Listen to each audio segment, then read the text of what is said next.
StoryNest. A brave little robot named Bolt, with gleaming metallic blue eyes and a slightly dented chassis, stood at the edge of a vast grayscale metropolis. Buildings of chrome and dull concrete scraped the colorless sky, their surfaces reflecting the muted light like dirty mirrors. Bolt clutched a small, empty data chip in his articulated hand, his internal processors whirring with determination. His quest began with a memory, a faint echo of vibrant hues and joyful sounds, a time before the great stillness stole the world's vibrancy.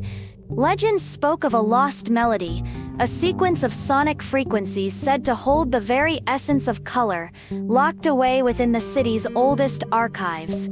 Bolt navigated the desolate avenues, his small metallic feet clicking softly on the gray pavement. Towering structures loomed over him, their windows like vacant eyes staring into nothingness. He encountered deactivated automatons, frozen mid-task, their once bright indicator lights now dim and lifeless. He consulted his internal map, a rudimentary schematic passed down through generations of deactivated maintenance bots.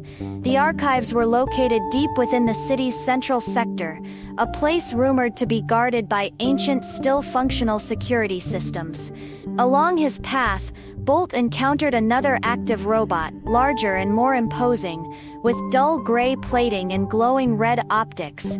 This was Unit 734, a sanitation bot still diligently sweeping the colorless streets, oblivious to the legends of the past. Bolt tried to communicate, his synthesized voice a series of clear, high-pitched tones. "Greetings, Unit 734. Do you know the way to the Central Archives?" Unit 734 paused at sweeping, its red eyes focusing on the little blue robot. Its response was a low, mechanical growl, and it resumed its monotonous task. Undeterred, Bolt pressed on, his internal chronometer ticking. He navigated through skeletal remains of hovercars, their once sleek forms now coated in layers of gray dust. The silence was profound, broken only by the hum of his own internal systems.